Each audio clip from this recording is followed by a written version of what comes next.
Hey there, this is Dating Skills Review with Introduction to Dating Advice mini course, part A. Today we're going to talk about how to be social.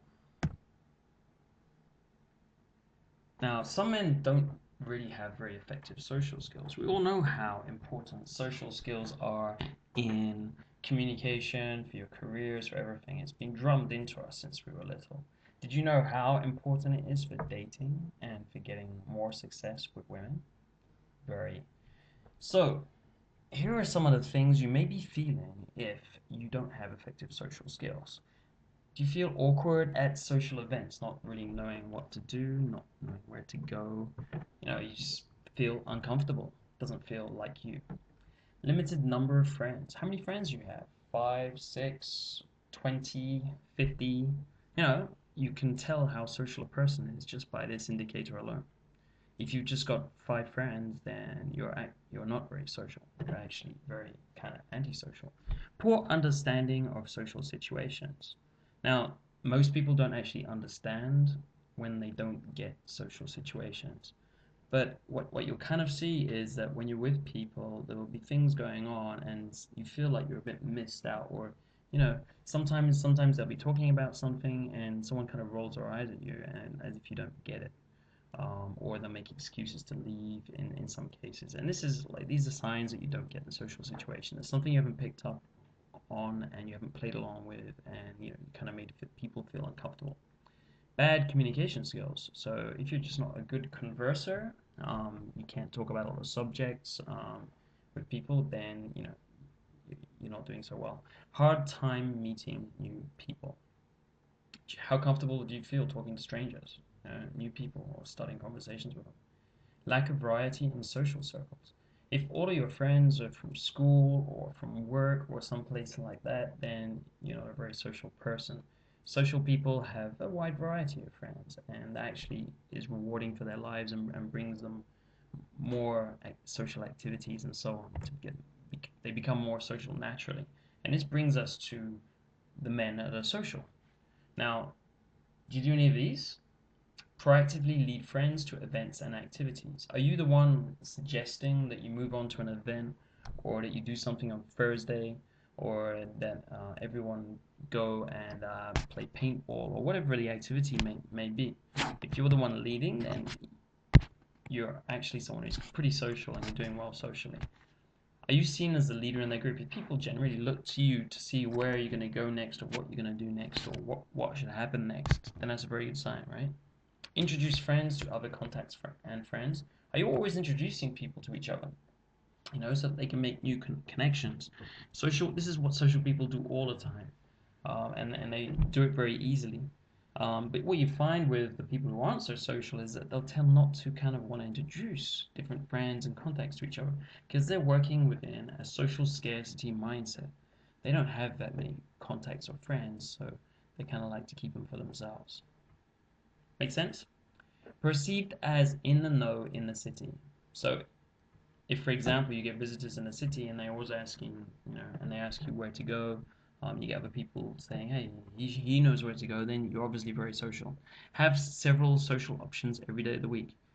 I think a lot of people who aren't social don't realize how many social options guys who are social have. What generally happens is you'll have people calling you up to do things, and your week will be scheduled by Sunday, and it'll be already be full up. In fact, you'll even have often like a few social options in one day. It's very normal for people to have 3 or 4 options on a Friday or more, and be skipping around between the different events and the different invites that they get.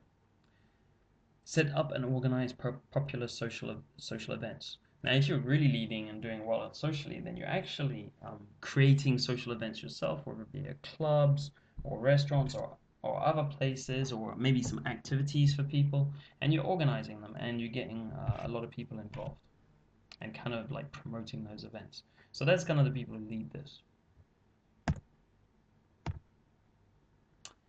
In the realm of dating skills, this is social skills, what we call social skills, obviously. One of 7 different skill sets we have covered at Dating Skills Review. But what are social skills? How do you learn them? What is it exactly that you need to learn in order to get good socially? And do not make the mistake that social skills aren't that learnable. I've heard a lot of people say this in my time, and I've seen a lot of guys become extremely social where they weren't before, so it's nonsense. What makes good conversational topics? A lot of people just don't know what makes a good conversation topic and what they shouldn't talk about, and what's not interesting for people. They don't get the vibe, which is something that is often spoken about in dating advice when it comes to social skills. How to get people engaged. Do you get people engaged in conversations? Do you get them engaged in the group? If there's techniques to do that. There's ways of understanding what gets people engaged, so you know what to do if people aren't engaged. Knowing how to lead social situations, right? What are people likely to do? What are people not likely to do? These are actually things some people get naturally, but luckily these sort of things have all been codified, so people don't really get them naturally. They can actually learn them and just apply them like something they learn in a textbook at university. Understanding what it takes to get people to buy into social events, right? A lot of the issues that guys come up against at first is they'll organize a social event and they don't get many people coming. So you have to realize what it takes to get people to buy in and what kind of what kind of percentage you normally gonna get that sign up, right? If like at the moment it's very popular to create Facebook events and get people to come along, right? You see a lot of people that they just they create a Facebook event and no one turns really adds themselves in, confirms them, and goes. But there's ways to improve that. The key attributes you should always demonstrate and communicate, which demonstrate that you have social value, and therefore people will be more interested in knowing you and hanging out with you.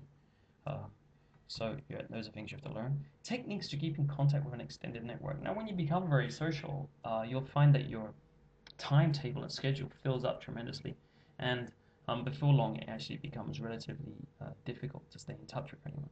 So there are techniques to stay in contact with anyone and don't lose touch, which are very simple and straightforward, and it makes sure that all that investment of time put into building a social circle isn't wasted, and the social network isn't wasted at the end of the day. It's maintained. How to reach out and establish contact with someone you aspire to know. Now, there are ways that people like to be approached and will receive an approach from someone they don't really know. It's orientated around social value, for example. So there's ways to demonstrate that when you're trying to contact out with people, and ways to do warm approaches instead of cold approaches. How to be perceived as someone valuable to know. This kind of links back to the key attributes you should always demonstrate, but there's other aspects of that. It's very important to be perceived as and have a good image as someone that's valuable to know for whatever reason it is, especially in the social areas and social circles that you want to work in and socialize in. That's all for Dating Skills Review today. We are the central source for dating advice for men. Come check us out.